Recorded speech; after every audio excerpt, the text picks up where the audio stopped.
Yesus kekasih jiwaku, mengikutimu seumur hidupku.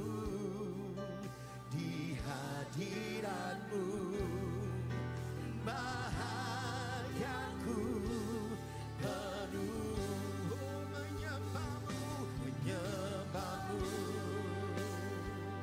Tuhan dan Rajaku, memujimu Yesus kekasih jiwaku, mengikutimu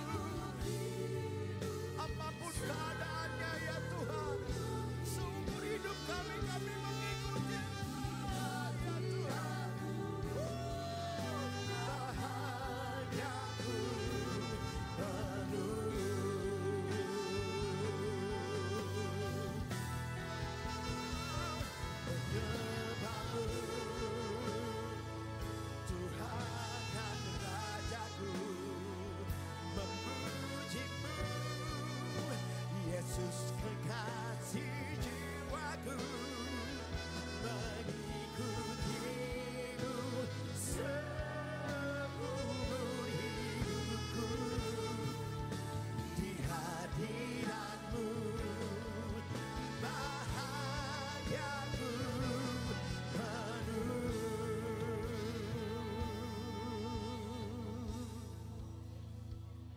menyembahmu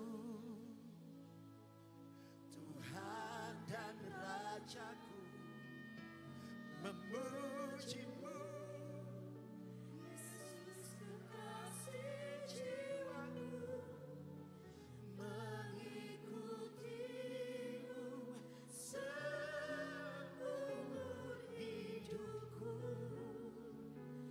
Di hadiratmu bahagiaku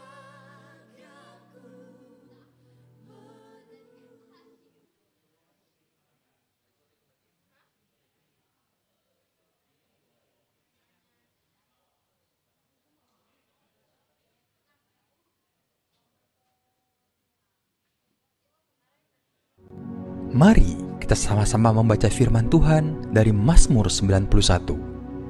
Dalam lindungan Allah. Orang yang duduk dalam lindungan yang maha tinggi dan bermalam dalam naungan yang maha kuasa akan berkata kepada Tuhan, tempat perlindunganku dan kubu pertahananku, Allahku yang kupercayai.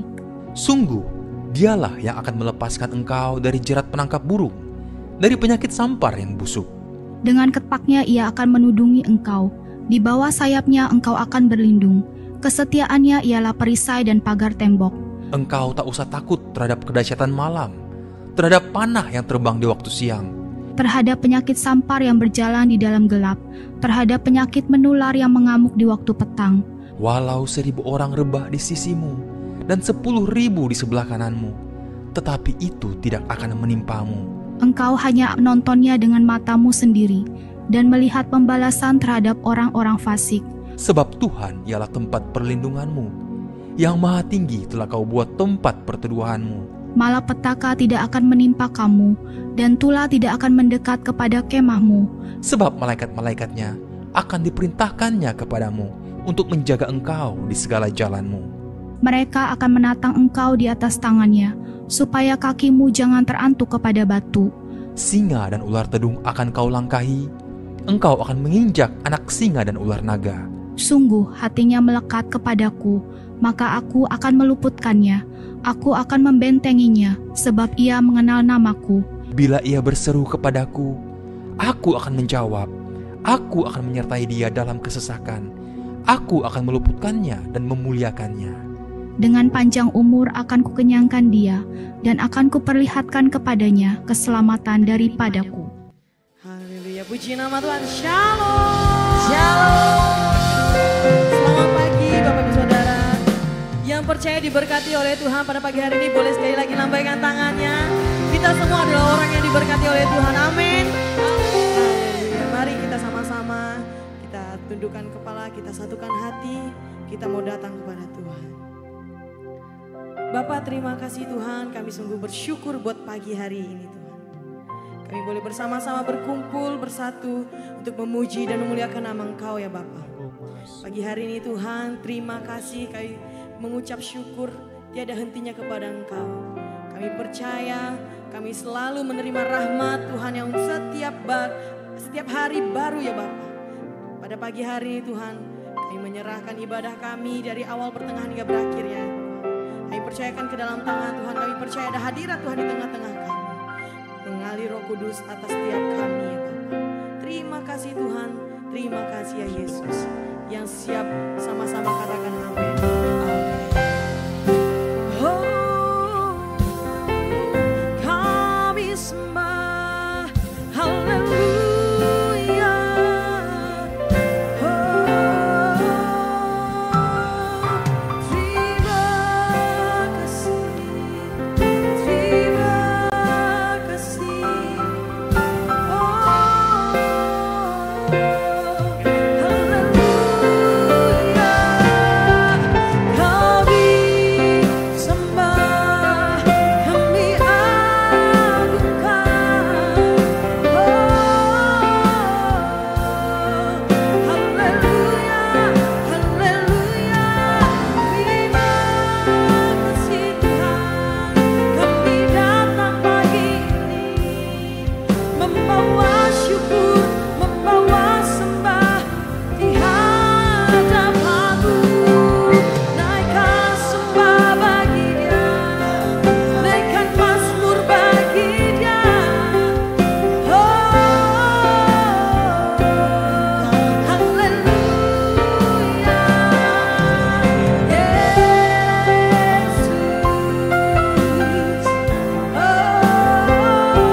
Bersyukur Tuhan,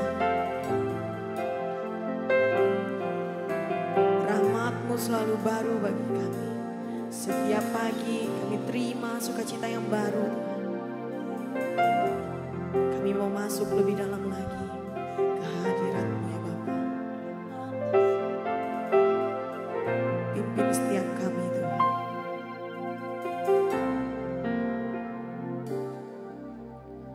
Masuk hadirat-Mu Tuhan dengan korban pujian. Masuk hadirat-Mu Tuhan, berhiaskan kekudusan.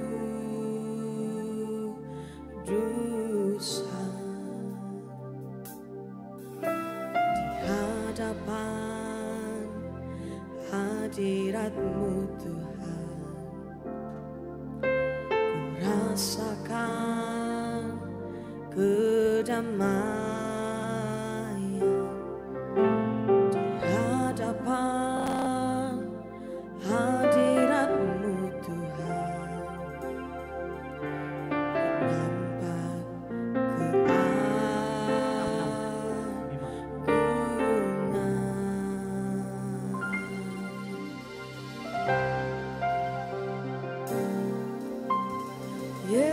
Yesus, ku sembah Kau, sujud di hadapan-Mu. Keinginan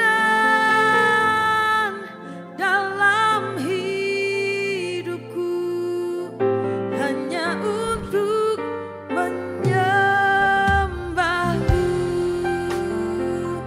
beri kemuliaan bagi nama Tuhan. Sama-sama katakan. Masuk hadirat-Mu Tuhan dengan korban pujian, dengan korban pujian.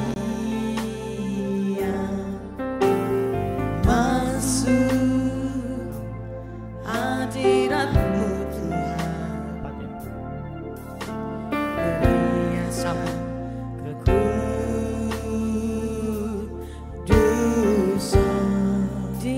hadapan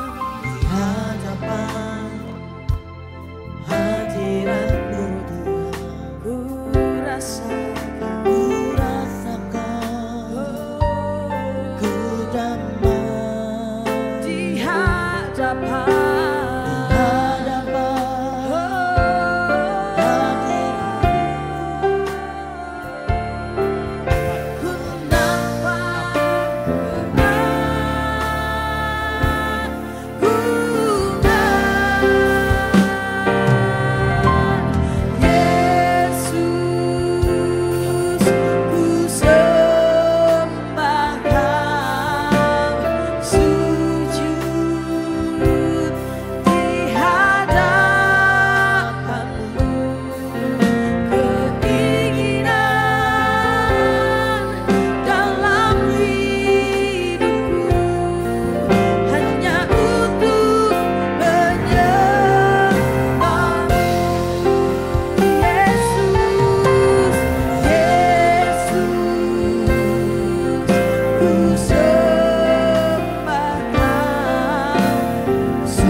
sama-sama dari awal kita katakan pujian masuk hadirat-Mu, masuk hadirat-Mu Tuhan,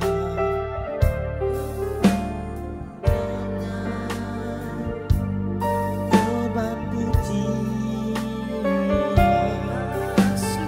masuk hadirat-Mu Tuhan, berhiaskan kekudusan,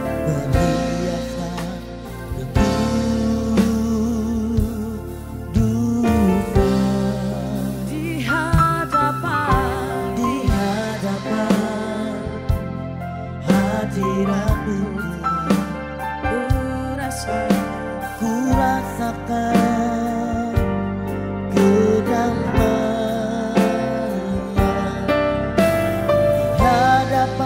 di hadapan hadirat-Mu Tuhan,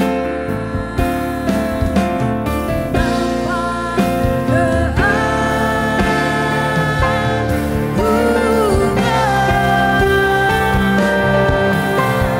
Yesus.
Boleh Bapak Ibu sendiri katakan Yesus. Yesus.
sesuatu yang baru yang ingin Tuhan berikan kepada kita.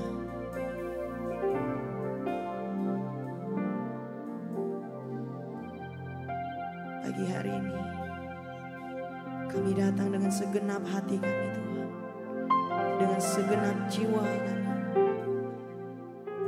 kami persembahkan yang terbaik. Yesus, ku sembah Kau, sujud di hadapan-Mu,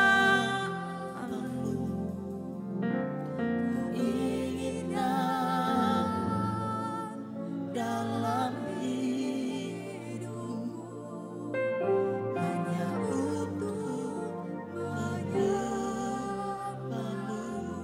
Dengan lembut katakan, Yesus, ku sembah Kau. Amin. Sujud di hadapan-Mu, inginkan dalam hidupku hanya untuk menyembah-Mu.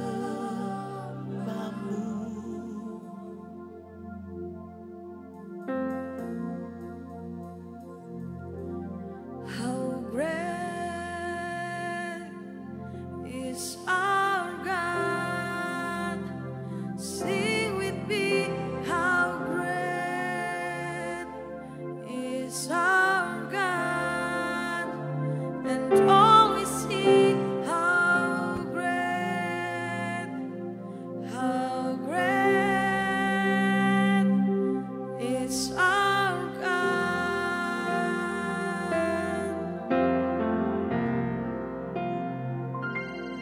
How great is our God? Sing with me,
besar kuasa-Mu, sungguh besar kasih setia-Mu Tuhan, tak terserami oleh segala pikiran kami ya Tuhan. Lebih baik satu hari di dalam pelataran-Mu ya Tuhan, daripada 1000 hari di tempat lain ya Tuhan. Sungguh Tuhan, di dalam hadirat-Mu Tuhan, kami boleh merasakan segala kasih setia yang sungguh berlimpah yang telah Engkau berikan pada kami ya Tuhan. Terima kasih Roh Kudus, Engkau telah hadir di tengah-tengah kami ya Tuhan. Terima kasih kami menyambut kedatangan-Mu di tengah-tengah kami ya Tuhan.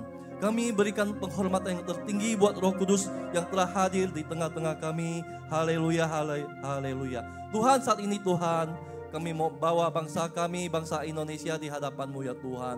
Kiranya berkat-berkat Tuhan turun atas bangsa kami ya Tuhan. Engkau melindungi dan memberkati bangsa kami, bangsa Indonesia ya Tuhan. Kami juga berdoa kiranya ya Tuhan, Engkau memberikan hikmat kepada pemimpin-pemimpin bangsa kami ya Tuhan, supaya mereka boleh mendapat kasih karunia yang berlimpah. Ada roh takut akan Tuhan yang melimpah dalam hati dan pikiran mereka ya Tuhan, sehingga mereka boleh memimpin bangsa kami Tuhan dengan adil dan makmur ya Tuhan. Mereka juga boleh Tuhan mengelola setiap kekayaan alam yang begitu berlimpah yang telah Engkau berikan untuk bangsa kami ya Tuhan, untuk seadil-adilnya bagi rakyat bangsa Indonesia ya Tuhan.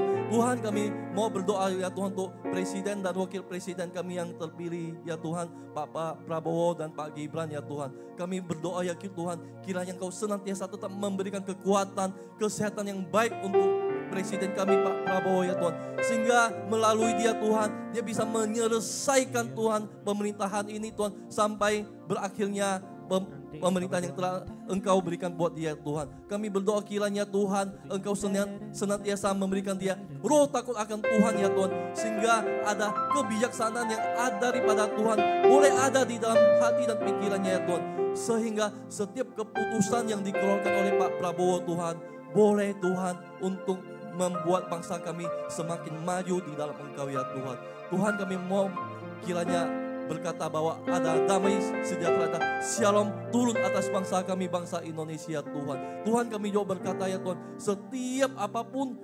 ormas-ormas garis keras ya Tuhan, yang ingin mengacaukan bangsa kami, bangsa Indonesia Tuhan, kami saat ini bersehati Tuhan. Kami mau mematahkan, menghancurkannya setiap tipu daya apapun yang setan berolojat buat di dalam ormas-ormas garis keras ini untuk memecah belah bangsa kami ya Tuhan. Kami katakan ada persatuan terjadi atas bangsa Indonesia. Kami mau katakan bahwa bangsa kami bersatu di dalam kasih Engkau ya Tuhan, di dalam kasih Yesus ya Tuhan. Terima kasih ya Tuhan. Kami juga saat ini ya Tuhan berdoa untuk setiap pejabat-pejabat pemerintahan yang ada, yang telah Engkau pilih dan panggil untuk duduk di dalam pemerintahan ya Tuhan. Roh takut akan Tuhan juga melingkupi mereka ya Tuhan. Hati yang berbelas kasihan, hati yang takut akan Tuhan ada di dalam diri mereka ya Tuhan. Engkau pakai setiap mereka yang ada duduk di dalam pemerintahan ya Tuhan, sehingga setiap juga keputusan yang diambil dari mereka Tuhan, boleh keputusan yang bersumber daripada Engkau ya Tuhan. Berkati mereka ya Tuhan, berkati mereka juga untuk setiap yang pejabat yang ada di dalam kota Pontianak ini ya Tuhan. Kami mau katakan ya Tuhan, berkat Tuhan juga turun melingkupi mereka, juga hati yang ada daripada Tuhan turun untuk mereka. Setiap roh korupsi yang masih mengikat mereka, kolusi, nepotisme ya Tuhan, kami mau patahkan, kami hancurkan di dalam nama Tuhan Yesus ya Tuhan. Kami katakan Tuhan, bahwa mereka boleh jujur Tuhan. Ada roh kejujuran yang Engkau berikan pada mereka ya Tuhan, sehingga mereka boleh dibebaskan daripada segala roh ketamakan ini ya Tuhan. Kami juga mau katakan ada shalom turun atas kota Pontianak, ada damai sejahtera turun atas kota Pontianak ya Tuhan. Kami mau katakan ada Tuhan memberkati dan melindungi juga kota Pontianak Tuhan. Tuhan, saat ini Tuhan kami berdoa untuk jemaat-Mu yang di tempat ini ya Tuhan. Kiranya kasih Tuhan senantiasa ada pada jemaat-Mu di tempat ini ya Tuhan. Setiap dari jemaat-Mu yang Tuhan saat ini lagi mengalami masalah Tuhan, masalah keluarga saat ini Tuhan, kami katakan ada kasih Tuhan yang melingkupi mereka, yang menyatukan mereka di dalam kasih-Mu ya Tuhan, sehingga mereka tetap terus bersatu di dalam kasih-Mu, di dalam Engkau ya Tuhan. Setiap jemaat yang saat ini lagi mengalami sakit penyakit ya Tuhan, ada biru-biru darah Tuhan Yesus yang telah menyembuhkan mereka ya Tuhan. Setiap jemaat-Mu ya Tuhan yang tertutup jalan rezeki mereka, oleh kuasa darah Tuhan Yesus telah dibukakan, ada jalan keluar bagi mereka ya Tuhan. Setiap tingkap-tingkap langit yang menutup berkat-berkat jemaat-Mu Father Love yang ada di seluruh Indonesia ini Tuhan, terbuka di dalam nama Tuhan Yesus ya Tuhan. Kami juga berdoa ya Tuhan untuk Pak Pak Andi Tuhan, Evangelis Andi Tuhan yang akan menyampaikan firman-Mu Tuhan. Engkau telah mengurapi lidah, mulut dan bibirnya Tuhan. Engkau pakai dia Tuhan. Apapun yang dia sampaikan Tuhan sungguh-sungguh berasal daripada Engkau ya Tuhan. Kami siap mendengar setiap firman yang akan menguatkan kami ya Tuhan. Dan kami siap Tuhan menaruh setiap firman dalam hati kami ya Tuhan. Sehingga kami boleh cuma tidak menampung firman dalam hati kami. Kami juga pelaku firman dalam kehidupan kami sehari-hari ya Tuhan. Terima kasih Tuhan, berkat-Mu turun untuk Pastor Andi ya Tuhan. Di dalam nama Yesus Tuhan. Kami juga berdoa untuk setiap pelayan-pelayan-Mu Tuhan di tempat ini ya Tuhan. Berkat Tuhan turun atas setiap pelayan-Mu dimanapun mereka berada. Ada roh kerendah hatian melingkupi hati dan pikiran setiap pelayan-pelayan di tempat ini Tuhan. Ada kesehatian daripada Tuhan Yesus mengikatkan mereka di dalam kasih persaudaraan di tempat ini ya Tuhan. Dan maupun di tempat-tempat lain di dalam setiap pelayan-pelayan Father Love yang ada di seluruh Indonesia ini Tuhan. Terima kasih Tuhan. Segala pujian, hormat, syukur kami bawa di dalam nama Tuhan Yesus. Yesus kami, haleluya. Amin. Yang siap bersuka cita pada pagi hari ini boleh lambaikan tangan. Bersuka cita, amin. Amin. Boleh beri kemuliaan bagi nama Tuhan yang dahsyat.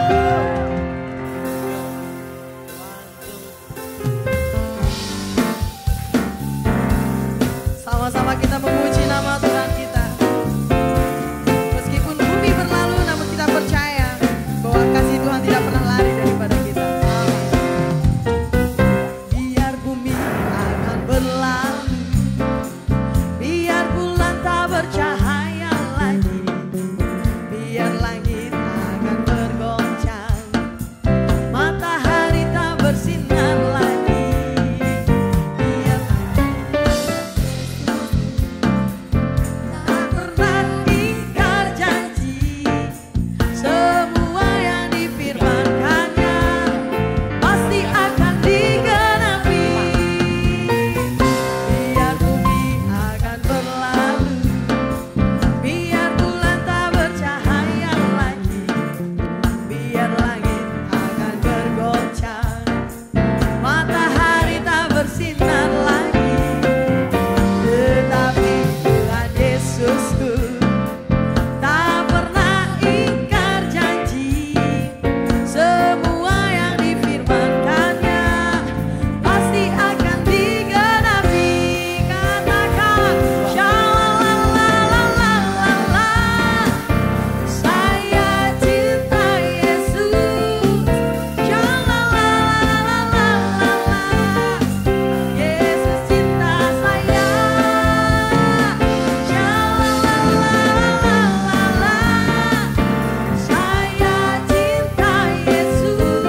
Boleh sekali lagi beri kemuliaan bagi nama Tuhan. Sorakan haleluya. Haleluya.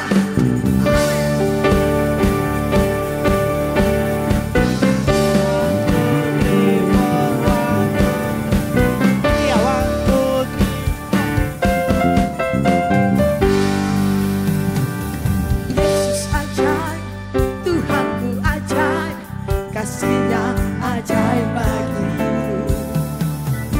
Yesus ajaib, Tuhanku ajaib, rahmat-Nya kekal selamanya.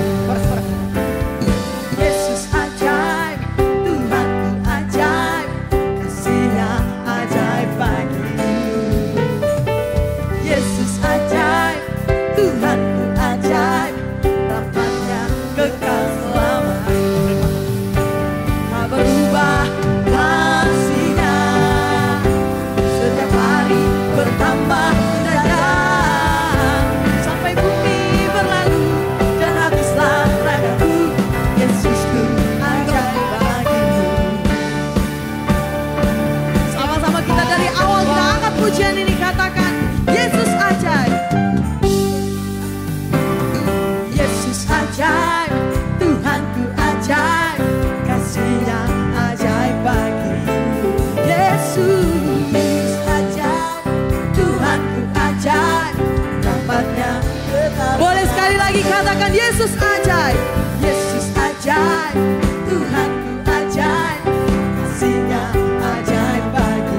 Oh, Yesus ajaib, Tuhanku ajaib, rahmat-Nya kekal selamanya. Tak berubah. Kasih-Nya setiap hari bertambah indahnya. Sampai bumi berlalu dan habislah ragaku, Yesusku ajaib bagiku. Tak berubah. Tak berubah kasih-Nya, setiap hari bertambah indahnya. Sampai bumi berlalu dan habislah ragaku, Yesusku ajaib bagiku. Sambil mengangkat kedua tangan kita di hadapan Tuhan, bersuka cita bagi nama-Mu.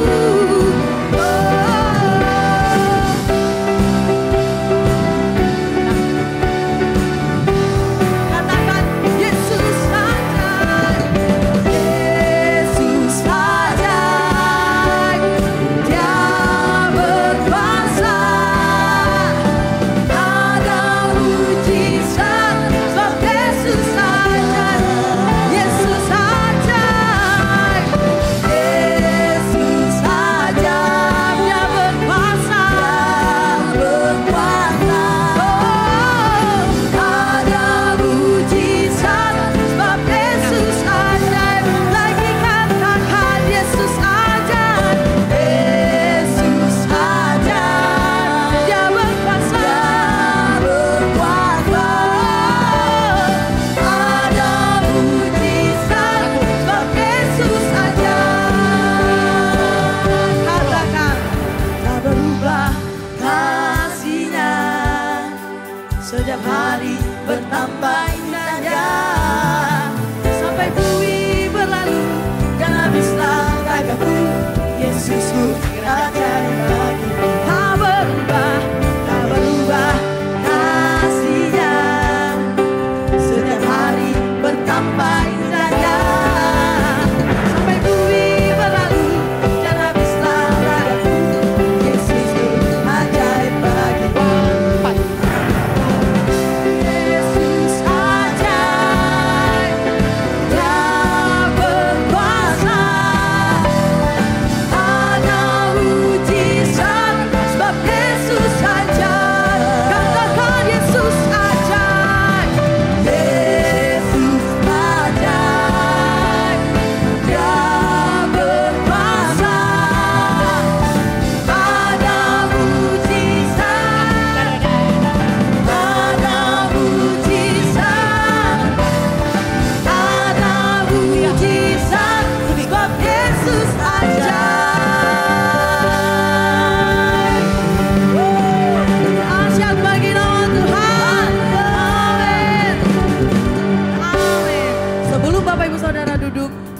Kasih tos dulu teman samping kiri kanannya. Katakan hari ini kau luar biasa.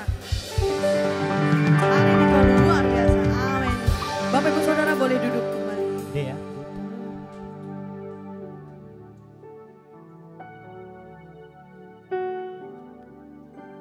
Sama-sama kita siapkan hati kita. Kita mau datang kepada Tuhan untuk mendengarkan kebenaran firman Tuhan. Kami mau duduk diam Tuhan. Mau dengar-dengar akan kebenaran-Mu ya Bapa. Berkati hati kami Tuhan. Agar menjadi tanah yang subur. Yang ditaburi oleh kebenaran firman-Mu ya Bapa. Terima kasih Tuhan.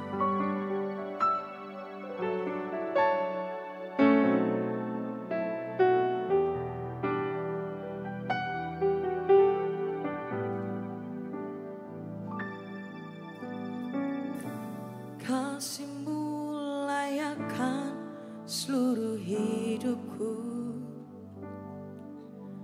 mampukan ku melakukan yang Kau inginkan. Tak bisa ku terlepas, Kau menggenggam tanganku, ingin lebih mengenal pribadi-Mu.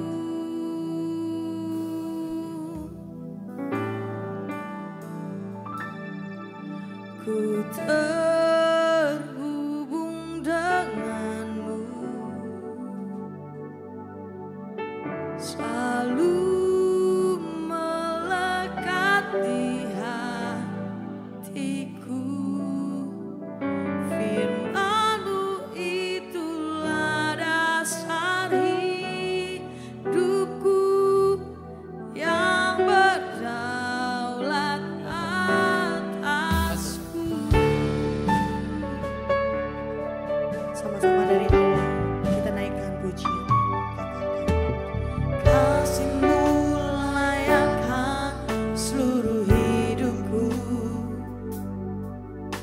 mampukan ku melakukan yang Kau inginkan.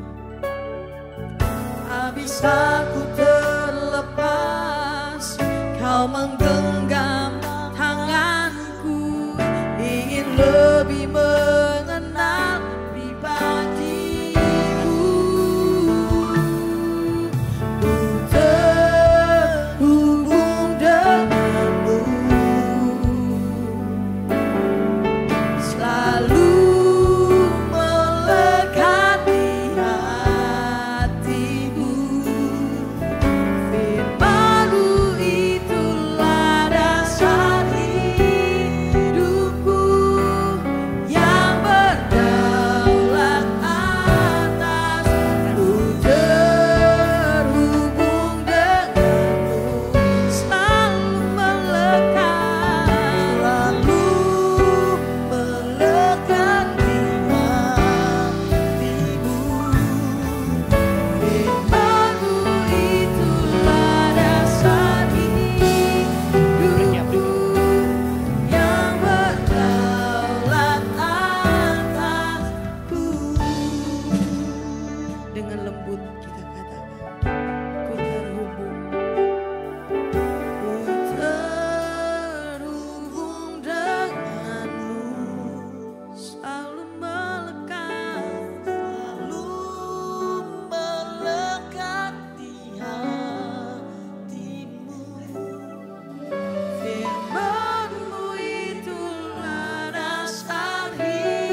Bapa, terima kasih firman-Mu yang menjadi download hidup kami Tuhan.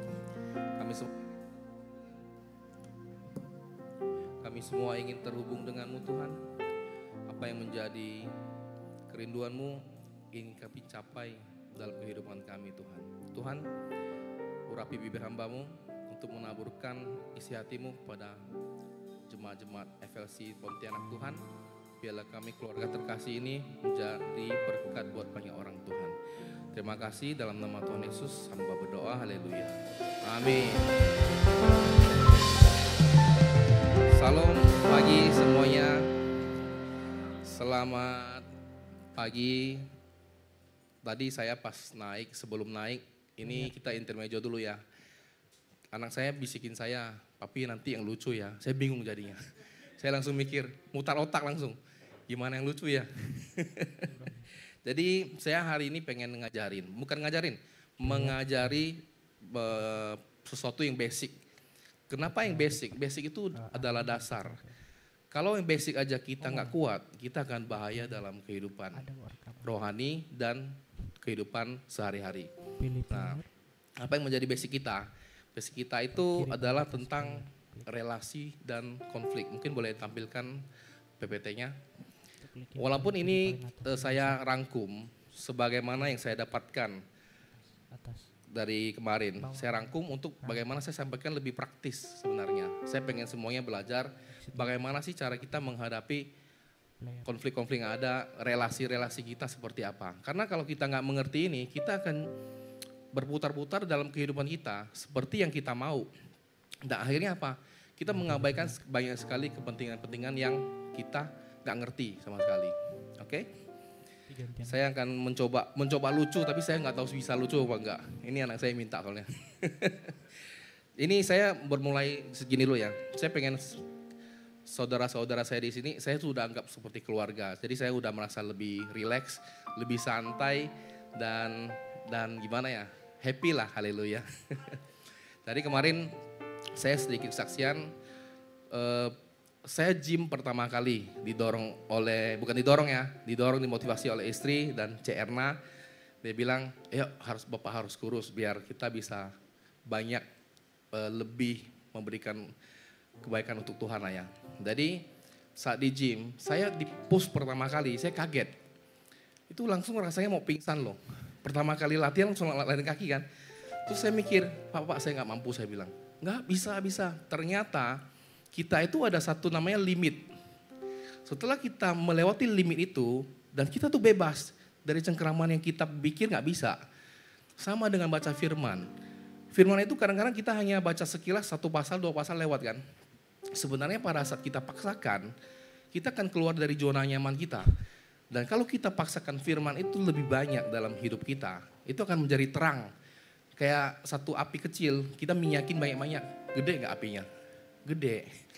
Makanya pada saat saya gym selesai, saya pulang rumah seger badan saya. Saya nggak pernah merasakan itu bertahun-tahun. Nah makanya hari ini saya pengen cerita ke teman-teman, baca firman itu kadang-kadang harus kita paksain. Kadang awal nggak ngerti nggak apa, tapi direnungkan. Kalau nggak direnungkan itu akan error kita. Kita hanya baca sekilas lewat. Jadi kita harus bisa merenungkan firman itu. Oke? Sekarang kita masuk dalam poin ya. Nah ini saya suka sekali menjelaskan sesuatu, itu dengan diagram, dengan gambar. Biar kita bisa memorize, ingat. Jadi ini adalah gambar saya tentang relasi. Semua orang hidup, dalam hidup kita, itu adalah kita sendiri manusia, berrelasi dengan Allah, Tuhan, manusia lain, dengan lingkungan kita, setuju ya? Nah sekarang masih ada orang yang dengan dirinya sendiri pun masih bermasalah. Karena dia nggak ngerti bagaimana dia membereskan dirinya sendiri sebelum dia berhubungan dengan Tuhan dan manusia lain. Oke? Di sini ditulis hidup seseorang terdiri dari hubungan yang dibangun antara dirinya dengan berbagai pihak. Nah, cara bangunnya ini gimana? Banyak orang yang tidak mengerti bagaimana cara bangun hubungan. Bahkan dengan dirinya sendiri selalu berlawanan. Apa yang dia mau katakan beda dengan hatinya. Nah, ini harus diberesin. Hari ini saya pengen kita semua belajar, fokus, lihat ini kenapa, ini penting buat kita. Saya pengen semuanya dapat Jadi nggak sia-sia saya kemarin jauh-jauh ke Bali. Saya belajar banyak dengan hal ini. Saya ambil poin-poin pentingnya. Saya minta hikmat Tuhan, saya campurkan dengan apa yang saya tahu. Biar kita semua belajar. Dan harus saya tekankan, di sini saya yang berdiri di sini bukan orang yang sempurna. Tetapi saya berusaha menghidupi apa yang saya katakan. Walaupun saya belum sempurna, saya pengen semua bisa dapat hal yang sama. Oke? Next. Sebentar ya, senam dulu. Soalnya kalau saya tegang, kalau kaku tuh bingung ngomongnya mau ngomong apa. Jogging ya, janganlah. Robo nanti. Oke, kita bawa relax ya. Ini diagramnya kalau bisa dilihat, ini adalah sekelilingnya itu ada dosa. Yang merusak hubungan kita dengan semua hal, itu ada dosa. Dosa itu membuat satu jurang antara hubungan satu dengan yang lainnya. Itu sudah pasti, semua orang pasti tahu. Nah, ini ada ayat Alkitab Ibrani 10 ayat 24. Boleh kita baca sama-sama ya. 1, 2, 3.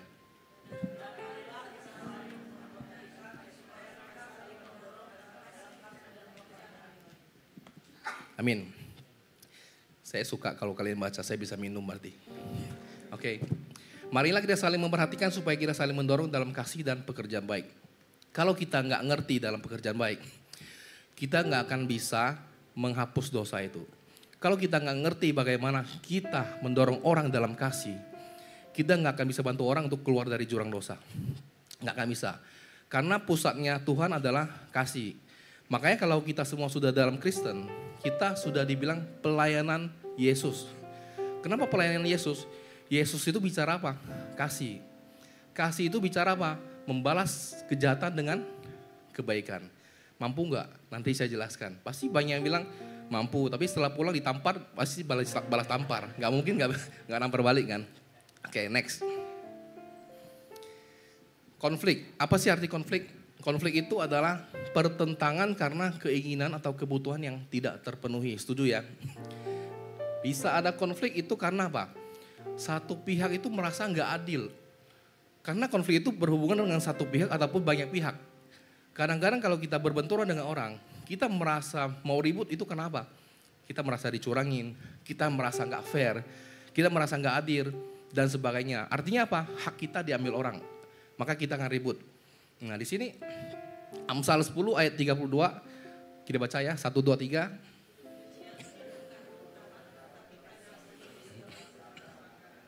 Sekarang kita udah baca semua ya. Setuju nggak dengan ayat ini?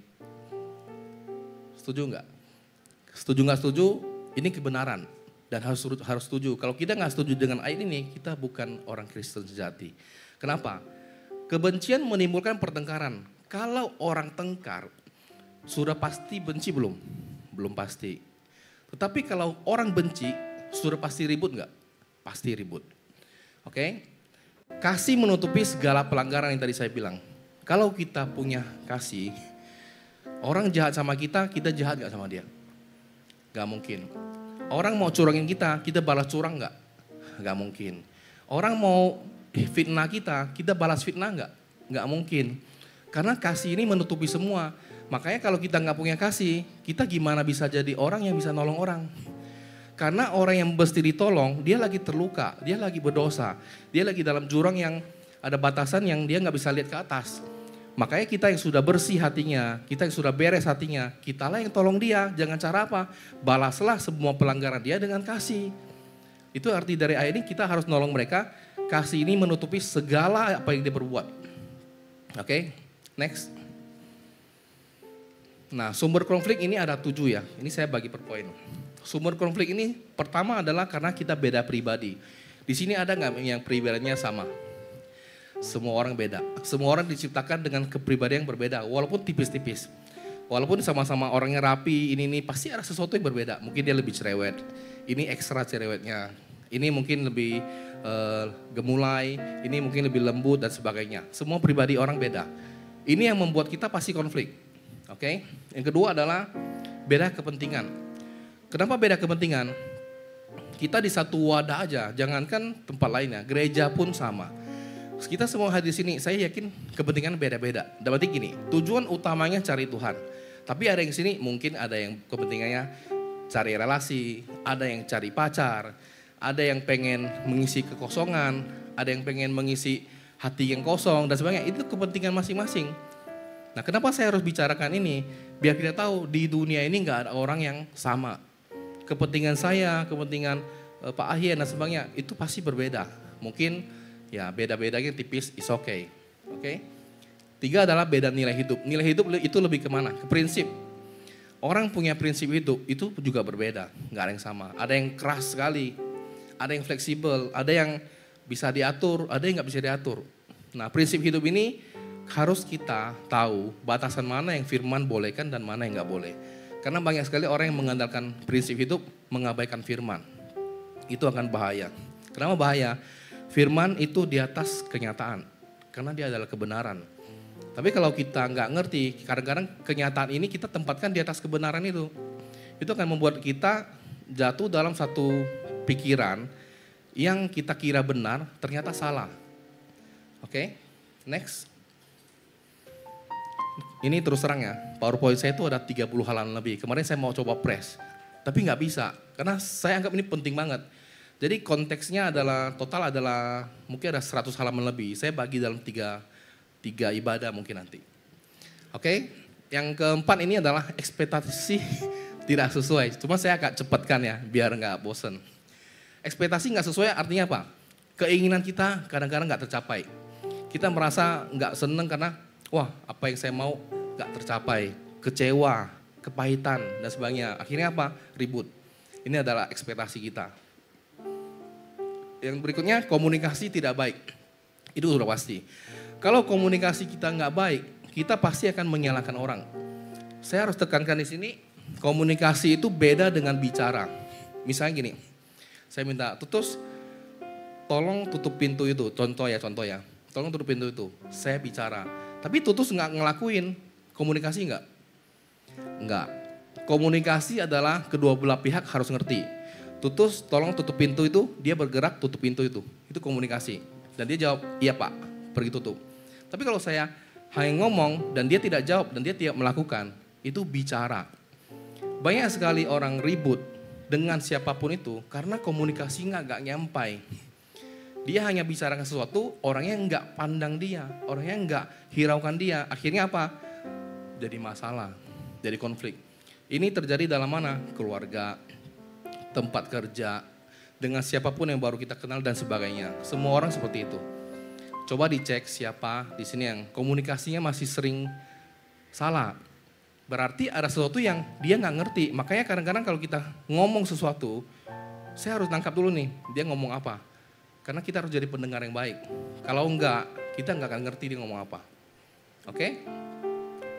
Berikutnya adalah stres pada kehidupan. Kalau kita stres, larinya pasti apa? Kita pasti menyalahkan keadaan. Pasti akan mencari ribut dengan siapapun itu. Senggol bacok, dikit-dikit marah, dikit-dikit emosi. Ketemu orang dikit merasa nggak sesuai dengan yang dia mau, langsung panas. Karena dia stres. Nah stres ini harus dikelola. Kalau stres nggak pernah dikelola, kalian akan menemui namanya adalah anger maksimal, kemarahan maksimal. Makanya di US sana dimanapun itu ada namanya anger management. Dia mengajarkan kita bagaimana mengelola emosi kita. Karena emosi yang nggak dikelola itu akan menjadi satu dampak yang merugikan banyak orang. Harus kalian tahu itu bahwa kalau kita nggak bisa mengelola penguasaan diri tentang emosi, kita akan jatuh dalam dosa. Itu sudah pasti. Oke, luka masa lalu. Nah, luka masa lalu ini kadang-kadang yang membuat kita traumatik ya. Terpikir terus apa sih yang pernah kita lakukan, akhirnya kita menyalahkan diri sendiri, kita stres, kita bilang kita nggak mungkin bisa bla bla bla. Akhirnya apa?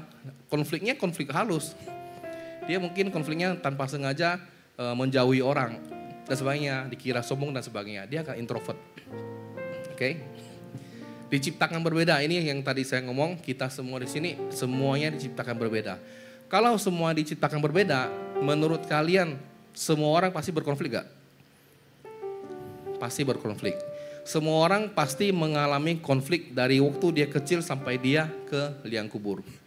Tapi bagaimana cara mengatasi konflik? Ini yang penting harus saya ajar hari ini. Bagaimana caranya kita mengetahui, oh konflik itu ternyata banyak jenis ya. Bagaimana kita mengatasi ini ya? Biar kita jadi manusia lebih baik. Kalau kita hanya sekedar bermasalah dan kita tinggalkan, itu bukan selesai. Itu artinya kita lari dari masalah. Oke? Next. Terlalu cepat gak? Enggak ya? Aman ya. Nah, tingkatan pada konflik. Ini harus dipelajari biar kita nggak banyak ribut dengan orang. Biar kita tahu tingkatannya. Di sini ada beda pendapat, adu pendapat, membantah, pertengkaran, dan kekerasan. Oke, saya buat diagramnya itu segitiga, yang atas itu paling tinggi. Orang dengan pihak-pihak lain biasanya di awal adalah kita beda pendapat. Saya dengan Bu Jo, Pak Hoa semuanya misalnya gini, kita punya pendapat yang beda. Wajar gak? Wajar sekali. Karena kita semua manusia diciptakan berbeda. Terus saya bilang, Pak Hien, ini A, B, C, D, D. Oke Pak Andi, selesai, gak ada masalah, gak konflik kan? Tapi pada saat beda pendapatnya sudah naik level ke adu argumen, sehat gak? Masih sehat. Kenapa? Adu argumen itu wajar. Karena kepentingan orang beda-beda. Saya pengen ke pintu itu, tapi saya pengen makan siomay dulu di sini. Pak Hien bilang gak usah, lu udah gendut gak usah makan lagi, langsung sana aja. Akhirnya saya bilang, adu argumen kan? Ya udah lu pergi sendiri aja. Mulai adu. Oke, masih sehat gak? Masih. Karena ini masih satu hal yang ringan dibicarakan. Oke, saya ambil contoh gak apa ya Pak Hien ya. Ketiga, membantah. Terus tiba-tiba saya bantah. Kamu ya kok bilang saya gendut, kamu juga kurus gitu misalnya. Contoh ya, kamu juga kurus. Nah, membantah ini berarti saya melawan. Udah mulai bahaya gak? Sudah mulai bahaya. Artinya saya sudah mulai keras. Dan Pak yang dengar saya gitu, ya udah kalau gitu kamu makan sendiri aja sampai jadi gentong. Misalnya, akhirnya mulai konflik. Setelah konflik, kita akan terjadi namanya apa? Pertengkaran. Ribut gak? Ribut gara-gara apa? Gara-gara mau ke pintu itu makan siomay aja. Ribut. Setelah kita ribut, kalau kita berlanjut sampai nggak berhenti, itu akan jadi adu fisik. Wah nggak terima, saya langsung ditarik gini kan. Misalnya Pak Ian ya, ditarik gini, ya, terus saya peluk nggak jadi berantem deh. Ini contoh ya. Jadi, lucu ya, Mei udah lunas ya, udah lunas. Oke. Di batasan ini, bagian mana yang menurut kalian kita udah harus stop? Yang sudah nggak boleh naik level lagi? Ayo, angkat tangan ayo, kita kayak diskusi. Bantah. Jadi bantah ya, ada lagi? Menurut saya garis paling aman kita harus stop di adu argumen. Setelah saya adu argumen, itu sudah harus ada satu pihak yang mengalah. Nggak boleh lagi naik level ke bantah. Kalau bantah itu udah satu orang dilukai, akan masuk. Pada saat saya bilang, nggak bisa ini. Pak Hien bisa luka nggak? Bisa. Pak Hien bantah saya bisa luka nggak? Bisa banget. Karena semuanya mulai dari mulut kita. Kalau Pak Hien sudah bantah saya, kalau sayanya oke lah saya dewasa dan saya bisa menerima itu, mengelola emosi saya, aman nggak? Aman. Tapi kalau saya lagi moodnya nggak enak, makan baksonya sudah siomay nggak enak, basi lagi. Ribut nggak? Oh pasti ribut. Ini udah basi, kamu marah-marah saya lagi. Udah ribut. Akhirnya adu argumen sampai ke tingkat tinggi. Makanya di sini kita harus paham. Kalau kita konflik dengan orang, kita sudah harus tahu batasan mana yang harus kita cegah. Jangan naik level lagi. Selesai sampai sana. Karena makanya kalau saya ketemu dengan siapapun itu, orang sudah siap adu argumen dengan saya cek dulu posisi saya. Apa yang salah dengan saya? Oke, kalau ini posisi saya yang salah, saya dengerin aja, nggak usah ditanggepin. Kenapa? Rugi. Yang rugi siapa? Dua-duanya rugi. Gak ada yang menang di sini. Kalau sudah sampai fisik, ujungnya apa? Polisi ditangkap. Apalagi bunuh orang, nggak ada yang untung. Makanya kalau sudah adu argumen dengan orang, stop. Mengalah. Mengalah itu lebih baik daripada kita mengobati. Oke? Nanti memar-maran diobati kan sakit. Ya kan? Oke. Ini sudah ngerti ya? Tahap ini harus ngerti ya, teman-teman semua, saudara-saudara semua yang saya kasihi, karena ini penting. Next. Ciri-ciri konflik. Kenapa saya bisa katakan itu sebuah konflik? Konflik itu adalah pertanda ada satu kebutuhan yang tidak terpenuhi. Kita bisa berkonflik dengan orang karena apa? Karena ada satu hal yang saya pengen nggak terpenuhi. Misalnya saya pengen apa lagi ya, contohnya mau siapa lagi ya? Mau siapa aja deh, istri saya deh, biar lebih enak ya. Saya ajak istri saya misalnya mau sesuatu hal yang saya mau, tiba-tiba dia nolak saya. Terus saya berontak, saya marah, kebutuhan saya nggak terpenuhi. Tapi pada saat saya mengalah gini, saya bilang, udahlah ikut kamu aja lah. Walaupun sekarang istri susah dimengerti ya. Saya bilang ikut kamu aja lah, menang nggak saya? Saya menang. Tapi ternyata di pikiran dia gini, ternyata suami juga susah dimengerti. Sama aja. Berarti antara gini harus ada yang mengalah. Dia mengalah atau saya mengalah. Kalau sudah mengalah, nggak akan kita sampai yang ribut-ribut. Itu ciri-ciri konflik. Asal mula mau konflik pasti seperti itu gejalanya. Kedua adalah konflik itu alat untuk bentuk kita. Jadikan konflik satu instrumen untuk membentuk kehidupan kita. Jangan jadikan konflik untuk memperparah keadaan. Konflik itu adalah untuk membuat kita mengetahui seseorang itu sampai mana, bagaimana masalah-masalah yang harus kita hadapi, itu lebih clear. Misalnya saya mau mengerjakan sesuatu hal nih, tiba-tiba dalam perjalanan pekerjaan ini, saya banyak sekali konflik dengan orang. Konflik ini kalau saya tanggapi dengan negatif, artinya apa? Saya kalah sebelum perang. Artinya saya nggak bisa mengetahui bagaimana pemetaan kekuatan orang. Kalau saya bisa mengerti dengan hal ini, saya akan belajar. Di sini saya salah di mana, di sini saya plus di mana, di sini saya harus seperti apa. Saya akan mencari apa yang keadaan ini bentuk dulu. Baru saya serap, saya akan feedback. Itu harus kita lakukan. Oke? Cermin diri kita, cara kita menghadapi konflik menunjukkan siapa diri kita sebenarnya. Banyak yang kepleset di sini. Pada saat menemui masalah, banyak orang yang berontak. Banyak orang yang melawan, banyak orang yang tidak bisa mengelola stresnya dan dia marah-marah. Karena kalau kita tahu respon kita terhadap masalah, itu artinya siapa diri kita. Kalau kita dikit-dikit langsung marah, berarti kita memang emosian. Ini harus dikontrol. Kalau kita bisa tahu, oh batasan saya seperti ini. Coba nanti dilakukan. Pasti kita hidupnya lebih baik, jauh sekali. Ayatnya Amsal 27, pasal 17, 1, 2, 3.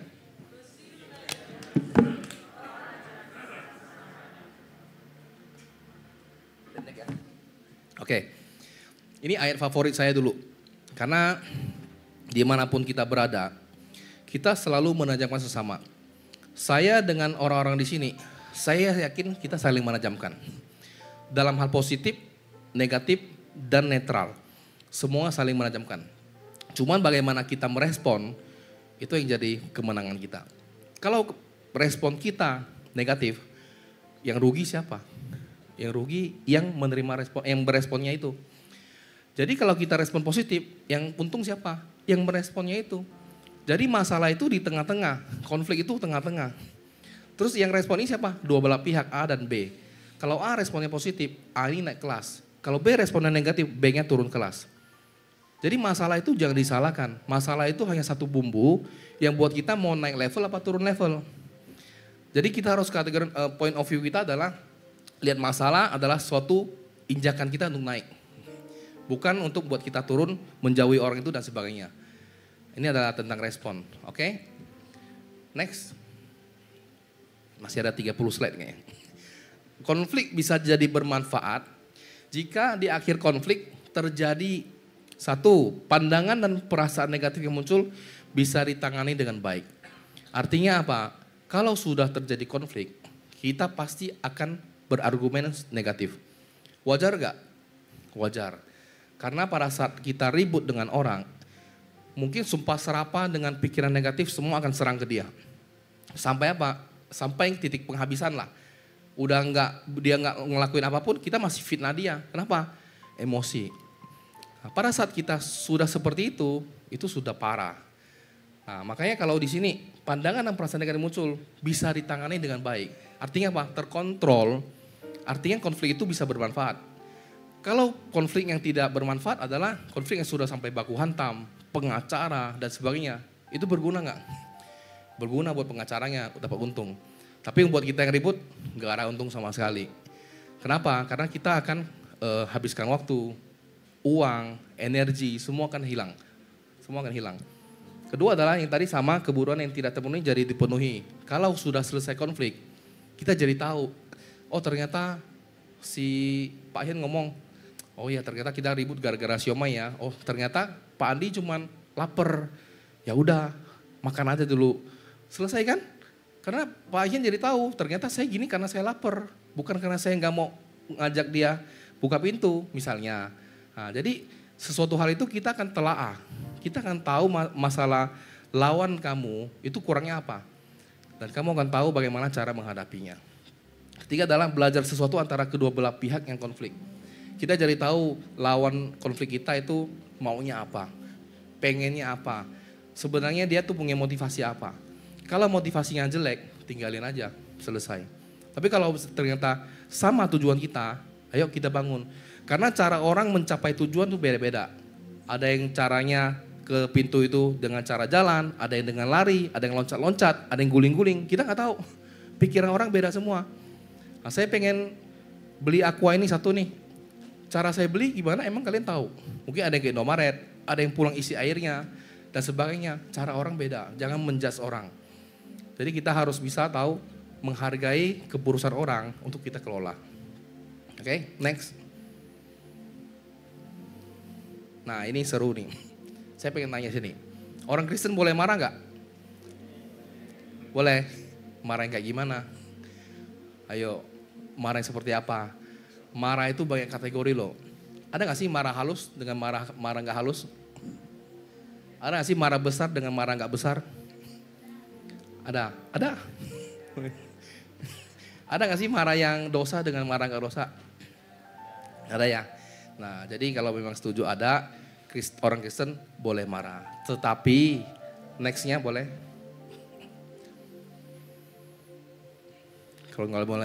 Kalau nggak boleh marah udah jadi Tuhan Yesus ya. Boleh marah tetapi jangan simpan marah. Ini basic banget. Ayat ini juga udah sering kalian dengar. Saya yakin. Efesus 4 ayat 26 kita baca 1, 2, 3.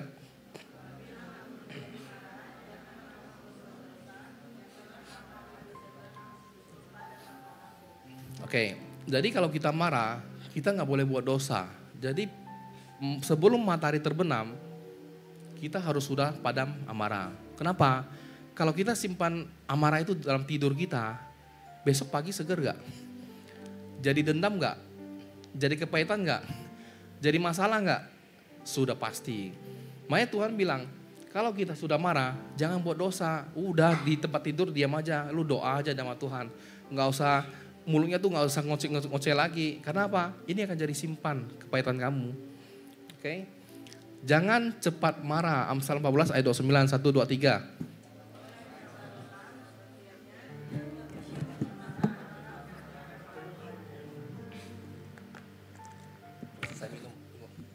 Orang yang sabar, badannya lebar.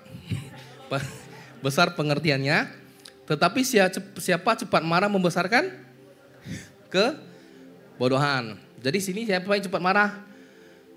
Nggak ada yang ngaku ya, saya cepat marah dulu. Saya dulu cepat marah. Tapi setelah saya tahu, kalau kita cepat marah, yang rugi siapa? Semuanya rugi. Orang yang marah rugi, energinya habis, yang dimarah-marah juga rugi. Stres. Depresi, karena kita akan menerima sesuatu yang negatif masuk ke kepala kita. Kita akan merasakan dampak itu walaupun jangka pendek, jangka sedang, jangka panjang, jangka sangat panjang. Nggak ada yang positif. Karena jangka panjang itu pada saat orang dimarah terus, dia akan nyimpan. Sampah itu akan dibawa-bawa, akan jadi apa? Dendam. Dia akan jadi satu hal yang membuat dia kesel. Jadi nggak ada yang baik. Ini basic nggak? Dasar kan? Dasar sekali kan? Ini harus kita tahu. Next.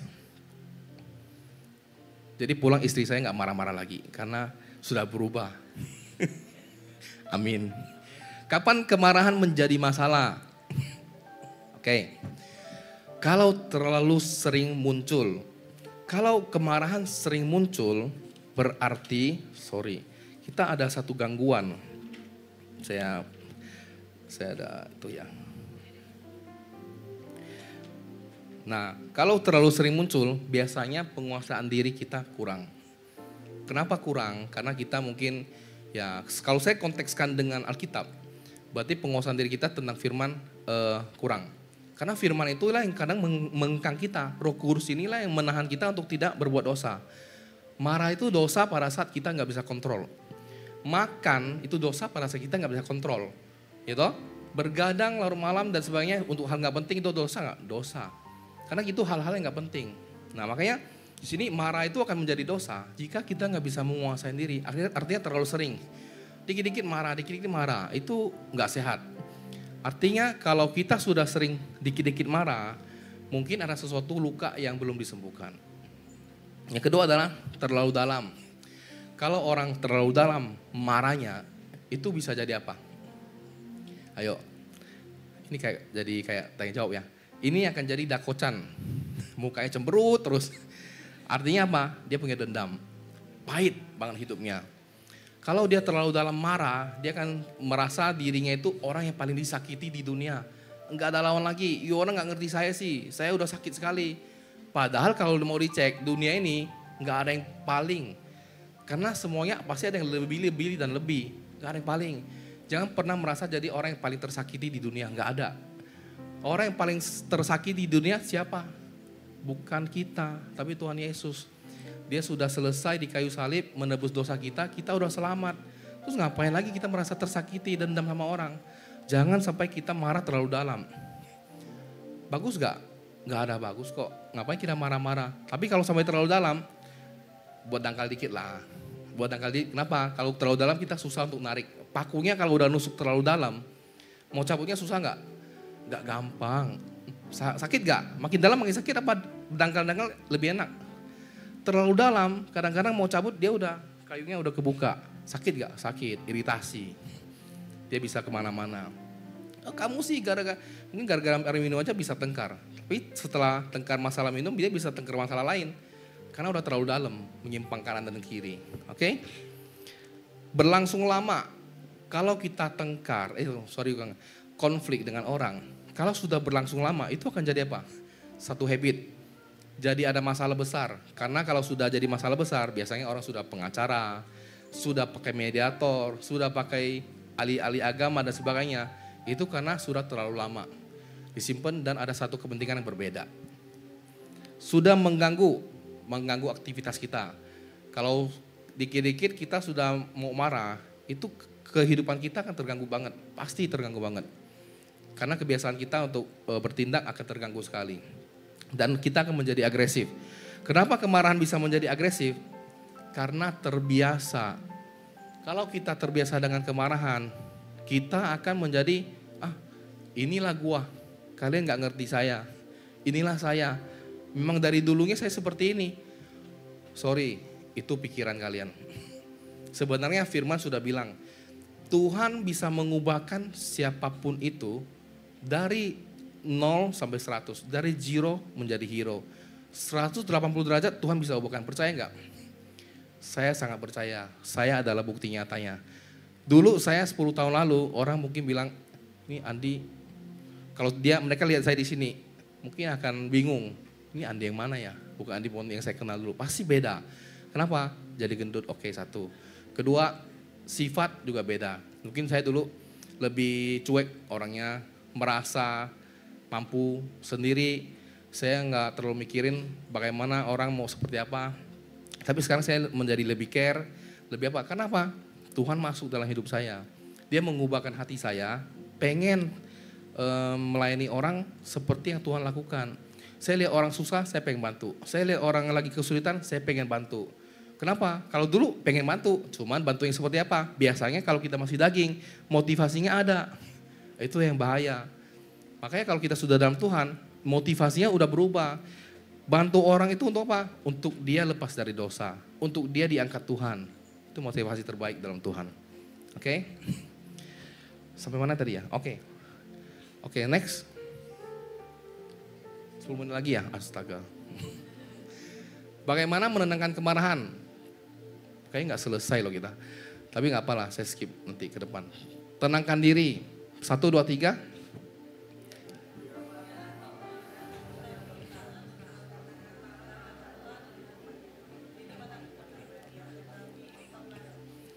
Ini tenangkan diri.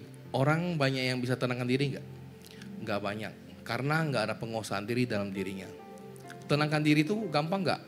Nggak akan gampang kalau kita nggak punya Roh Kudus. Nggak akan bisa kalau kita nggak ada Tuhan dalam hidup kita. Kalau dalam dunia kita mau tenangkan diri, sorry, itu seperti meditasi. Meditasi itu mengosongkan pikiran, dan itu boleh nggak dalam Kristen? Nggak boleh.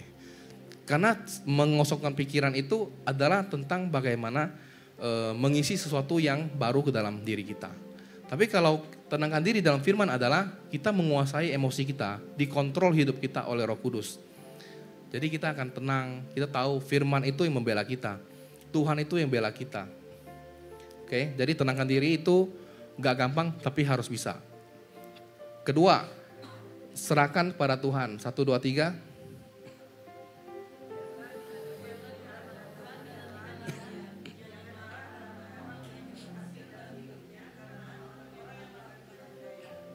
Oke, ini adalah tandanya apa? Kita jangan iri dengan orang. Kalau kita selalu iri dengan orang, kita nggak mungkin nggak marah. Iri itu menimbulkan kita nggak senang dengan seseorang itu. Apapun yang dia lakukan, itu yang membuat kita marah. Karena ada rasa iri di sini. Dia berhasil, saya nggak senang. Dia lebih berhasil lagi, saya pengen bunuh dia. Kenapa? Karena ini akan menimbulkan kemarahan yang berlanjut. Nah, rasa iri ini ada di semua orang. Kita manusia nggak bisa munafik. Iri ini akan hilang pada saat Tuhan sudah dalam hidup kita. Kalau Tuhan masih belum ada dalam hidup kita, iri ini akan selalu naik.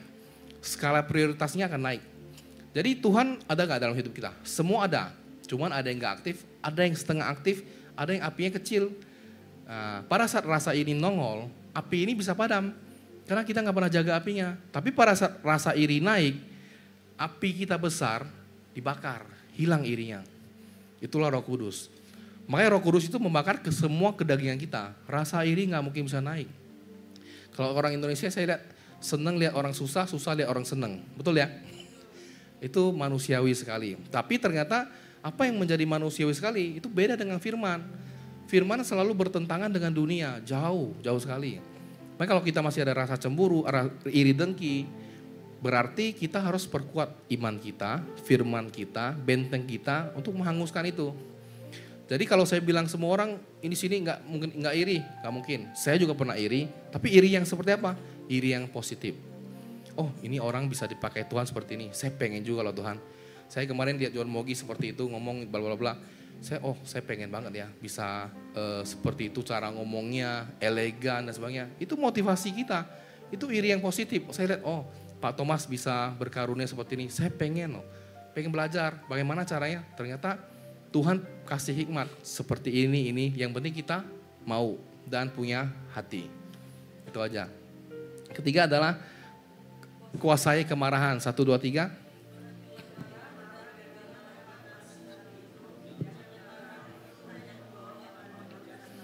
Amin. Berhentilah marah dan tinggalkanlah panas hati itu. Jangan marah. Itu hanya membawa kejahatan. Kemarahan itu hanya akan membawa kejahatan. Nggak ada kebaikan sama sekali. Karena orang-orang yang di luar sana yang bisa sampai bunuh orang, menipu orang dan sebagainya, itu awalnya dari kemarahan. Kemarahan itu timbul karena dosa yang sudah terlalu lama dan nggak dia pahami. Kadang-kadang kita berdosa tapi kita nggak paham itu dosa. Makanya kemarin di Komsel saya ada bahas tentang bagaimana cara bisnis kita yang nggak dosa. Itu bahas di next lah ya. Tadi waktunya 10 menit, sekarang tambah 12 menit, berarti ada extra time ya. Thank you ya. Kalau bisa lebih lagi. Next. Dikit lagi. Oke, next. Tapi sampai di sini ngerti ya, semua ngerti ya. Karena ini penting ya. Nah, ini adalah bahan yang saya dapatkan yang sangat merema dalam pikiran saya kemarin. Siapa yang megang remote kontrol hidupmu? Saya mau tanya. Kadang-kadang kita hidup, kita pegang remote. Tapi remote ini kadang-kadang kita kasih ke orang lain. Kita bisa marah, bisa emosi karena apa? Kadang-kadang karena apa? Karena anak nakal. Karena suami menjengkelkan misalnya. Karena ada teman yang curangin kita. Karena ada sesuatu hal yang buat kita gak enak. Berarti pada saat kita bisa emosi, remote control itu gak di tangan kita. Remote control ini di tangan mereka. Jadi kalau anak tiba-tiba langsung nakal, saya langsung marah. Berarti remote control kehidupan kemarahan saya di tangan dia. Ngerti ya? Jadi kalau remote control hidup kita gak pegang, kita dikendalikan oleh diri sendiri gak? Nggak mungkin. Karena kita serahkan jiwa kita, penguasaan diri kita pada tangan orang lain, pihak lain. Makanya kalau kita mau jadi orang hebat, ini remote control kita ambil balik. Pegang, you mau bikin saya marah seperti apapun, saya bisa tahu. Saya bisa set volumenya kecilin. Saya bisa set, oh layarnya ganti yang lain aja. Itu cara saya. Cara semua orang yang ngerti. Jadi kalau kita paham bagaimana menguasai diri, kita ambil balik remote control kita. Siapa pengen remote controlnya diambil balik? Saya pengen remote control kita ambil balik semua. Kita nggak boleh menggantungkan hidup kita pada orang lain yang bisa menguasai hidup kita. Oke? Next. Oke, saya agak cepat ya. Bagaimana cara hadapin konflik? Cara hadapin konflik ini kadang-kadang serba salah ya. Ini sering dilakukan orang. Pertama adalah didiamkan. Banyak orang kalau ketemu konflik, dia akan diamkan, dia akan cuek. Bagus gak ini? Sangat tidak bagus.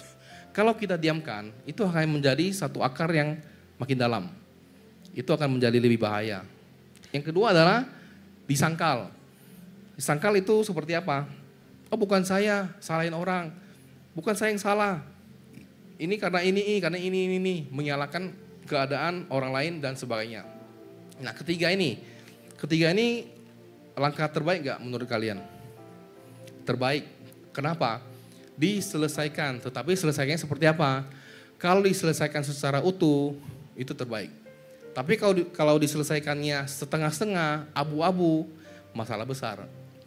Karena masalah itu kadang-kadang gini, merumit karena orang yang membuatnya menjadi rumit. Akhirnya apa? Akhirnya dia merasa sudah selesai, padahal orang pihak itu masih belum terima bahwa ini sudah selesai. Oke, kita next. Ini ada 12 langkah penyelesaian konflik ya. Sepertinya ini kalau saya bahas lagi akan panjang. Bentar. Oke, ini saya biskan aja ya, biar kita beres ya. Saya cepatkan, next. 12 langkah penyelesaian konflik. Pertama adalah pilih pertempuranmu. Kalau kita konflik dengan orang, kita harus bijak. Kita harus tahu siapa yang kita hadapi, bagaimana motivasi mereka dan sebagainya. Kenapa? Kalau kita sudah tahu setting pertempuran kita akan bisa menguasai keadaan. Kita nggak akan mungkin kalah dalam pertarungan itu. Dan mengalah itu adalah langkah yang terbaik. Terus yang kedua adalah kalau misalnya saya kemarin ada sharing dengan teman-teman juga. Kalau kita punya masalah dengan orang, kita harus kotakkan masalahnya. Kita harus kotakkan nanti gini, kalau saya ribut dengan Pak Jo perihal makanan, misalnya gini, Pak Jo bilang, Pandi ini kita mau makan sate nih, di mana enak? Oh saya bilang sate Karya Baru, oh bukan Pasar Baru lebih enak misalnya. Terus kita argumen, tapi setelah kita sudah panas, argumennya beda lagi. Ah udahlah Pak Andi, gara-gara kamu sih aku jadi gak makan ini misalnya nih. Terus gara-gara masalah itu kita jadi membawa masalah lain masuk ke dalam. Itu berarti kita gak mengotakkan masalah, misalnya dari masalah lain yang bukan di sate lagi, bukan makanan, tapi mungkin masalah bisnis dan sebagainya. Itu nggak bijak sama sekali. Berarti pertempuran kita nggak mengotakkan. Jadi kalau kita mau selesaikan konflik, kita harus selesaikan konflik itu di tempat itu dan sesuai ranah itu aja. Sate ya sate, selesai. Nggak mungkin kita boleh kemana-mana. Oke? Mungkin gini deh, saya selesaikan di sini aja. Karena apa? Ini akan sangat panjang. Saya akan bagi ke sesi berikutnya minggu depan aja. Oke? Saya yakin semua percaya. Tadi semua udah ngerti ya. Karena ini saya bawa panjang sekali. Berarti nanti sore saya bawanya setengah aja. Terlalu panjang. Nanti malah nggak masuk. Jadi saya selesai aja ya. Biar kita semua juga bisa masuk merema. Karena gini, pesan saya adalah kalau saya bawa firman, tujuannya adalah kalian bisa meresap, ngerti, dan lakukan. Kalau saya banyak masukin teori-teori dan kalian gak masuk, itu percuma. Itu ngeher pulang akan lupa semua. Saya sangat menghargai kalau kalian bisa mengerti apa yang saya maksud. Pulang ke sana itu bukan melupakan sih, tapi coba dipikirkan, benar gak sih apa yang sudah diajarkan dan coba dipraktekkan. itu akan membuat kita lebih berkembang menjadi satu orang yang lebih hebat. Karena gini, satu orang mau jadi orang hebat, itu butuh proses, butuh pengorbanan, butuh sakit. Kalau kita nggak pernah membuat daging kita sakit, kita nggak akan bisa jadi hebat. Kalau kita memanjakan zona nyaman kita akan jadi orang yang biasa-biasa aja. Jadi hari ini saya pengen semua ngerti ya. Semua pasti memahami zona nyamannya seperti apa. Semua pasti pengen keluar dari zona nyaman, bagaimana caranya. Saya mencoba keluar dari zona nyaman saya, gak gampang. Ternyata saya gak bisa sendiri. Saya butuh teman, butuh istri, butuh anak-anak yang bilang, anak saya kalau ketemu saya makan coklat satu, si Nelson. Papi lebih pilih coklat apa lebih pilih mau lihat dedek kuliah? Saya mikir kok bisa ngomong gitu. Papi makan coklat terus tahu nanti papi udah umur 40 ke atas, itu gak ada garansi lagi loh. Kalau kenapa gimana? Anak saya yang kedua ngomong, papi gendong dong. Saya bilang papi capek gak mampu. Papi makanya kurus. Kalau gitu gimana bisa gendong? Terus saya bilang oke.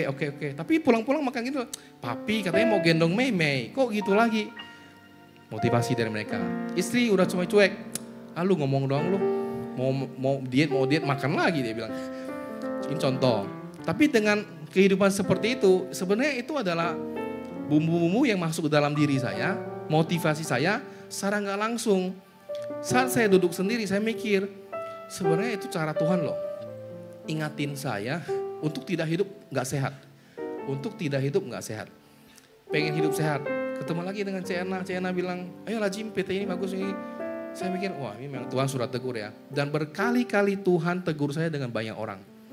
Akhirnya saya putuskan, belum selesai, masih jauh. Perjalanan saya masih jauh. Saya sampai bilang sama siapa ya, kalau saya sampai bisa kurus ya, saya mau kesaksian besar nih. Karena ini pertempuran saya. Makanya pertempuran kita semua beda. Saya pertempurannya dengan diri saya sendiri di masalah, berat badan. Mungkin teman-teman di sini pertempurannya beda. Ada yang mungkin di finansial, ada yang mungkin di karakter, ada yang mungkin di bla bla bla bla bla. Kalian harus tahu pertempuran kalian, Tuhan selalu campur tangan. Tidak pernah Tuhan gak pernah campur tangan. Cuman caranya kalian kadang-kadang peka apa gak peka. Mereka dikirimkan ke saya, itu cara Tuhan. Tapi kalau saya gak nangkap apa yang mereka sampaikan, jadi gak mau jadi, saya abaikan. Coklat saya makan terus. Pulang sih saya makan lagi. Pak Lamongan dengan Pak Aliang. Pak Aliang bilang, percuma kamu ngomong aja. Nanti Lamongan 2 potong makan lagi. Kecap manis katanya, aduh. Tapi ternyata itu adalah pecutan buat saya sih. Motivasi yang saya tahan, ingin saya jadikan. Doakan saya lah. Saya juga butuh didoakan biar bukan kurus sih, mau sehat. Karena sehat itu mahal sekali. Nah jadi ini yang bisa saya sampaikan. 12 penyelesaian konflik, saya akan bawa di next step. Karena itu penting banget juga. Kemarin saya pengen pangkas, cuma saya takut nanti masih banyak waktu, saya nggak tahu ngomong apa. Tapi ternyata kalau saya nggak pangkas, panjang sekali. Nah sore ini juga saya akan bahas tentang masalah basic tadi. Berarti saya akan bagi sesi ini continue ya, mungkin ada 3-4 kali. Tapi semua bagus. Kalau kalian bisa terapkan apa yang saya sharing ini, saya yakin kalian akan jadi orang hebat. Kenapa saya bilang seperti itu? Karena kemarahan itu nggak penting. Kalau kita di rumah di sini masih sering marah, masih sering apa? Itu dosa, nggak dosa. Kita semua belajar menjadi lebih baik. Kita semua belajar bagaimana kita menjadi orang yang pribadinya seperti Kristus. Kalau pribadi kita makin seperti sebelahnya setan, berarti ada sesuatu yang miss di sini. Api kita hilang, Roh Kudusnya nggak aktif, daging kita sudah naik. Ya begitulah kehidupan kita. Kalau kita nggak ngerti apa maksud Tuhan dalam hidup kita, kita akan kacau. Oke? Mungkin semua kita selesai ya. Saya undang WL dan singer naik. Sorry ya kalau nggak habis ya. Next lagi. Waktunya sudah habis soalnya.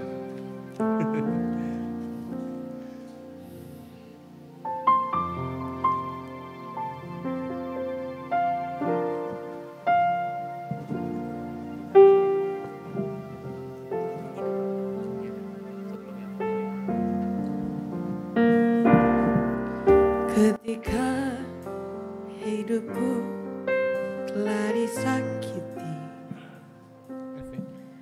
ajarku memberi, hati mengampuni. Ketika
baik Tuhan dalam hidup kami Tuhan.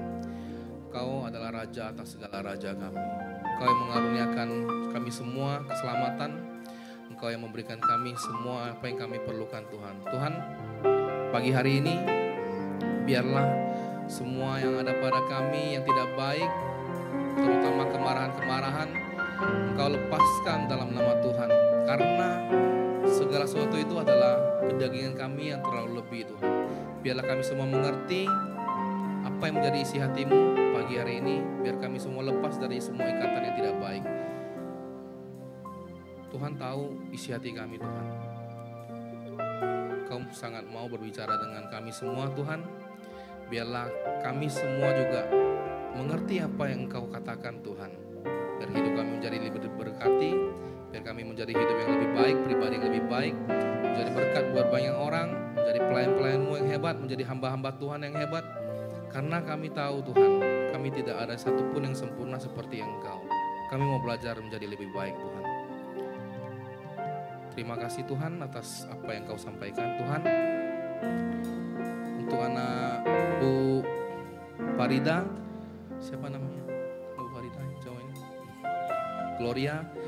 Gloria, saya merasakan Tuhan banyak berpesan untuk kamu, banyak hal-hal yang baik di depan sana yang akan menghampirimu segera.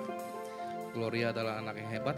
Saya berdoa dalam nama Tuhan Yesus, semua hal kebaikan-kebaikan yang luar biasa ini akan segera datang padamu. Dalam nama Tuhan Yesus, haleluya. Amin. Amin. Terima kasih Bapak di surga. Kami akan pulang sebentar lagi. Kami akan menikmati kemuliaan-Mu. Dan kami akan segera mengandalkan-Mu setiap hari seperti yang Kau mau. Dalam nama Tuhan Yesus, haleluya. Amin.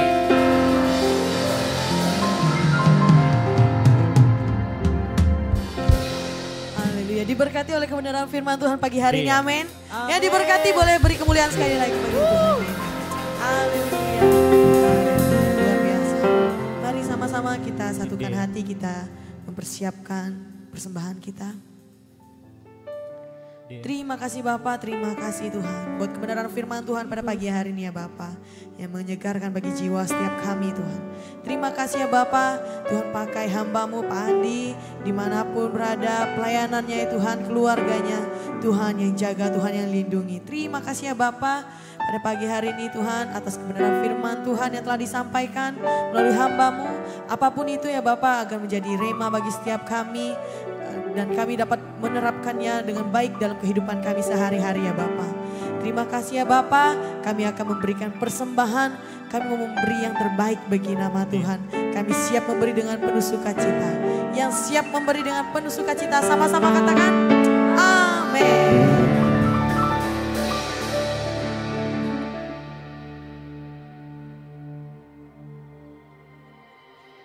Shalom. Welcome to International Father Love Church. Thank you for your prayers and enjoy the atmosphere.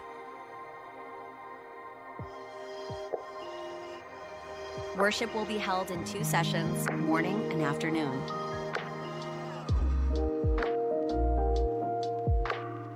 Worship in the first session will be held at 9 a.m. at the Sita Rasa restaurant on the second floor.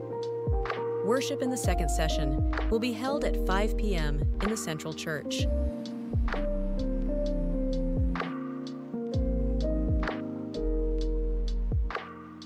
Hi kids, are you ready for Sunday school, studying God's Word together internationally, Father Love? We invite young people to attend youth worship at 6 p.m. We can't wait for our friends to worship together.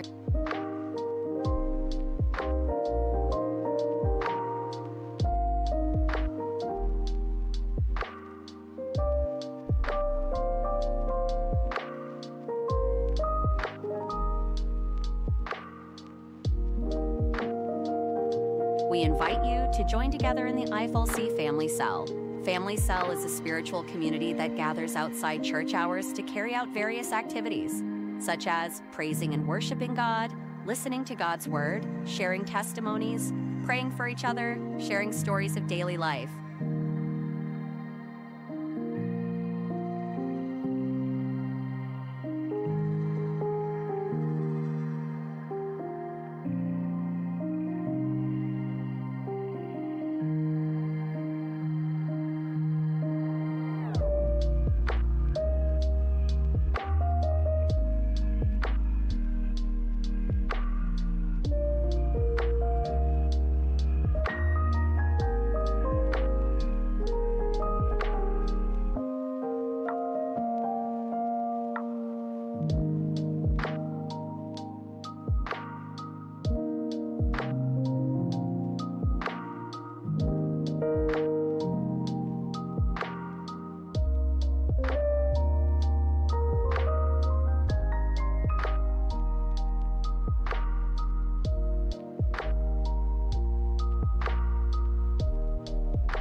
God bless you all. See you next week. Haleluya. Terima kasih atas kehadiran Bapak Ibu Saudara sekalian pada pagi hari ini. Mari saya undang kita jemput, kita bangkit berdiri, kita akan mengakhiri ibadah kita pada pagi hari ini.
Kepada Bapa di surga, angkat kedua tangan kita.